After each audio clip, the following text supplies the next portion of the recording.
Today's Walsenburg is a shadow of itself 50 years ago. With a city population of 3,000 and another 3,000 scattered across rural Huerfano County, the poverty rate here is 20.6%, 1 out of 5 residents. But community leaders have some ideas to improve upon the area. Coal was king in Walsenburg, Colorado in the late 1800s. Immigrants flocked from all over the world to take advantage of Colorado's booming coal mine economy.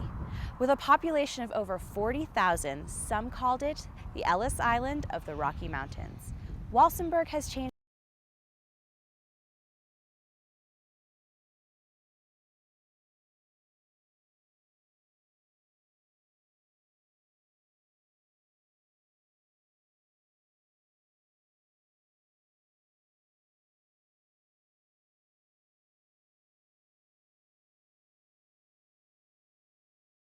me. Jim Etcher, elected mayor of Walsenburg in November 2013, acknowledges the city's current economic state and yearly loss of 20 to 30 residents. However, he has big plans to bring jobs and hope to the community. We've had several interests with big corporations coming in as a truck stop. We have a big box store that's looking at some property right now. I also have a co-op that would like to come in and build greenhouses for marijuana, which it's an industry, and they're looking at 100 greenhouses, and if I could get 5 people in each one of those greenhouses as a worker, that's 500 jobs. We're going to go green, I guess. So that's what we're looking at, is how can we get them lunch pails back to Walsenburg?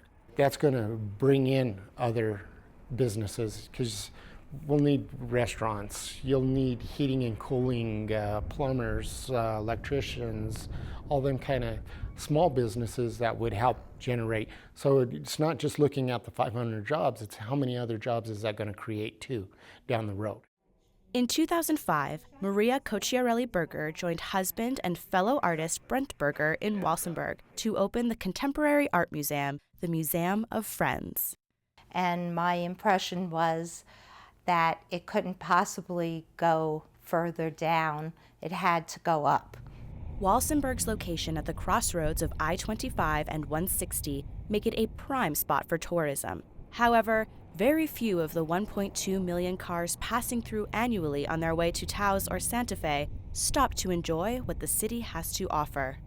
You know, where are the people? When are they coming? When are the tourists coming? And that's a lot of the conversation, because we do depend on the tourist industry here. In 2010, Karen Wilson left her home in California to open La Plaza Inn, located in the heart of Walsenburg, Colorado. So what did you know about Walsenburg before you arrived? Very little.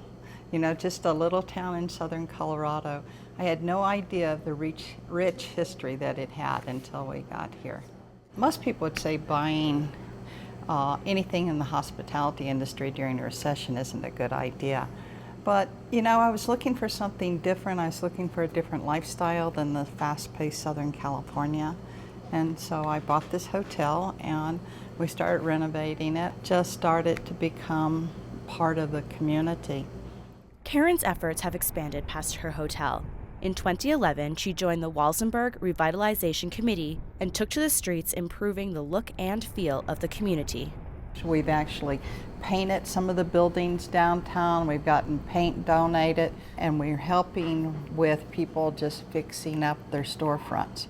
Other recent projects include the Mountain Mining Days Festival, a farmers market, and plans for a mining plaza in the middle of downtown Walsenburg. It's more of a central activity center, so it'll have this mine shaft look going against our mining history. Then it'll have a stage, and so it'll be a place where people can do outdoor performances. What are your hopes for the future of Walsenburg? Well, that's a very great question. I would like to see the housing situation improve, where there are derelict buildings that are dangerous and are ill-kept and just aesthetically not pleasing. Before we invest in another project. Let's just clean up what we have. Make it really a beautiful place. We're trying to be innovative in how we can increase revenue, keep our city, and build it back to what it is. What does the future hold for Walsenburg? Perhaps a change in the moniker from a city built on coal to one built on beauty, pride, and marijuana. Mariel Rodriguez McGill for Colorado State of Mind.